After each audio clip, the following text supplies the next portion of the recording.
నాకు పెళ్లి చేసుకోవాలనిపించినప్పుడు నీకే చెబుతాను. అప్పుడు పెళ్లి కొడుకును చూద్దువు గాని, సరేనా అని శ్రీదేవి వాళ్ళ అమ్మగారితో చెబుతుండేది. దాంతో శ్రీదేవి అమ్మగారు, నువ్వన్నది కరెక్టేనమ్మా, కానీ నువ్వు కావాలనుకుంటున్న వాడికంటే నువ్వే కావాలనుకుంటున్న వ్యక్తిని చేసుకోవడమే మంచిది. ఎందుకు చెబుతున్నానో ఈ తల్లి మాట ఒక్కసారి విను. నేను ఇంతగా ఎందుకు చెబుతున్నానో ఆలోచించు.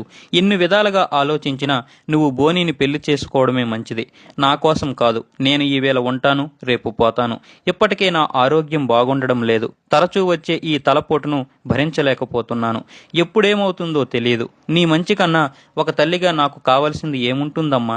మిథున్లా బోని పిరికివాడు కాదమ్మా. బోనీకి కూడా భార్య బిడ్డలున్నారు. కానీ బోని నిన్ను విపరీతంగా ప్రేమిస్తున్నాడు. ఎప్పటికీ నీకు అన్యాయం చేయడు. నా మాట వినమ్మా. బోనీని పెళ్లి చేసుకోవడం అన్ని విధాలా మంచిదమ్మా అని శ్రీదేవికి రోజు చెబుతుండేది రాజేశ్వరమ్మ గారు. ఈ సంఘటన జరిగిన తర్వాత 2 రోజులు తల్లి కూతుర్లు మాట్లాడుకోలేదు.